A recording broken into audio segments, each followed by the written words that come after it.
ಕಾರಣಕ್ಕೂ ನಮ್ಮ ಸರ್ಕಾರ ದಿವಾಳಿಯಾಗಲ್ಲ. 2-3 ದಿನಗಳಲ್ಲಿ ಗೃಹಲಕ್ಷ್ಮಿ ಹಣ ರಿಲೀಸ್ ಆಗೇ ಆಗುತ್ತೆ. ಚಿಕ್ಕಬಳ್ಳಾಪುರದಲ್ಲಿ ಶಾಸಕ ಪ್ರದೀಪ್ ಈಶ್ವರ್ ಹೇಳಿಕೆ ನೀಡಿದ್ದಾರೆ.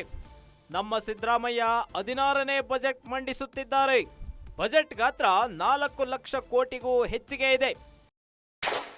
ಯಾವುದೂ ಇಲ್ಲ. ಈ ಬಾರಿ ನಮ್ಮ ಸಿದ್ದರಾಮಯ್ಯ ಸಾಹೇಬರು 16ನೇ ಬಜೆಟ್ 4 ಲಕ್ಷ ಕೋಟಿ ಮಂಡಿಸ್ತಾ ಇದ್ದಾರೆ. ಯಾವುದೇ ಕಾರಣಕ್ಕೆ ದಿವಾಳಿ ಆಗಿಲ್ಲ. ಮತ್ತೆ ಗ್ಯಾರಂಟಿ ನಾವು ನಿಲ್ಲಿಸೋದು ಇಲ್ಲ, ಗ್ಯಾರಂಟಿ ಮುಂದುವರಿಯುತ್ತೆ. ಇಲ್ಲ ಅಂತದೇನಿಲ್ಲ. ನಮ್ಮ ಸಿದ್ದರಾಮಯ್ಯ ಸಾಹೇಬರು ಆರ್ಥಿಕ ಚಾಣಕ್ಯ ಇದ್ದಾರೆ.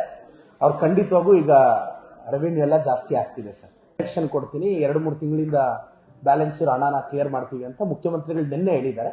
ಅದು ಇವತ್ತು ಪತ್ರಿಕೆಯಲ್ಲೂ ಬಂದಿದೆ. ನನಗೆ ಭರವಸೆ ಇದೆ, ಒಂದು 4-5 ದಿನದಲ್ಲಿ ಅದು ಬಿಡುಗಡೆ ಆಗುತ್ತೆ. ಗ್ಯಾರಂಟಿಗಳನ್ನ ಯಾವುದೇ ಕಾರಣಕ್ಕೂ ನಿಲ್ಲಿಸಲ್ಲ, ನಮ್ಮ ಭರವಸೆಯನ್ನ ಮುಂದುವರೆಸುತ್ತೇವೆ ಎಂದ ಪ್ರದೀಪ್ ಈಶ್ವರ್. ಕಾಂಗ್ರೆಸ್ ಸರ್ಕಾರದ ಮಹತ್ವದ ಯೋಜನೆಗಳಾದ ಗ್ಯಾರಂಟಿ ಯೋಜನೆಗಳಿಗೆ ಹಣ ಬಿಡುಗಡೆಯಾಗದೆ ಗೊಂದಲದಲ್ಲಿ ಸಿಲುಕಿತ್ತು ಸರ್ಕಾರ. ಇದೀಗ ಚಿಕ್ಕಬಳ್ಳಾಪುರದಲ್ಲಿ ಶಾಸಕ ಪ್ರದೀಪ್ ಈಶ್ವರ್ ಹೇಳಿಕೆ ನೀಡಿದ್ದಾರೆ. ಯಾವುದೇ ಕಾರಣಕ್ಕೂ ನಮ್ಮ ಸರ್ಕಾರ ದಿವಾಳಿಯಾಗಿಲ್ಲ. 2-3 ದಿನಗಳಲ್ಲಿ ಗೃಹಲಕ್ಷ್ಮಿ ಹಣ ರಿಲೀಸ್ ಆಗೇ ಆಗುತ್ತೆ. ಚಿಕ್ಕಬಳ್ಳಾಪುರದಲ್ಲಿ ಶಾಸಕ ಪ್ರದೀಪ್ ಈಶ್ವರ್ ಈ ರೀತಿಯ ಹೇಳಿಕೆಯನ್ನ ನೀಡಿದ್ದಾರೆ.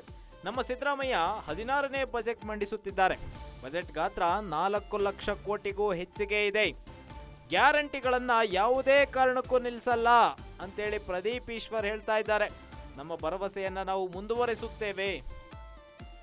ಆದರೆ ಕಳೆದ 3 ತಿಂಗಳಿಂದ ಗೃಹಲಕ್ಷ್ಮಿ ಹಣ ಜನರ ಖಾತೆಗೆ ತಲುಪಿಲ್ಲ. ಯುವ ನಿಧಿ ಸರಿಯಾಗಿ ಸಮರ್ಪಕವಾಗಿ ತಲುಪ್ತಾ ಇಲ್ಲ. ಶಕ್ತಿ ಯೋಜನೆಗೆ, ಕೆಎಸ್ಆರ್ಟಿಸಿ, ಬಿಎಂಟಿಸಿ ನಿಗಮಗಳಿಗೆ ದುಡ್ಡನ್ನು ರವಾನೆ ಮಾಡಿಲ್ಲ. ಸಂಕಷ್ಟದಲ್ಲಿದೆ ಸರ್ಕಾರ. ಗ್ಯಾರಂಟಿ ಯೋಜನೆಗಳನ್ನು ನಿಭಾಯಿಸಲು ತಡಕಾಡ್ತಿದೆ ಸರ್ಕಾರ. ಆದರೆ ರಾಜಕಾರಣಿಗಳು ಮಾತ್ರ ಏನೂ ಆಗಿಲ್ಲ ಎಂಬಂತೆ, ಏನೂ ದಿವಾಳಿನೇ ಆಗಿಲ್ಲ ಅನ್ನೋ ಥರ ಮಾತನಾಡ್ತಿದ್ದಾರೆ.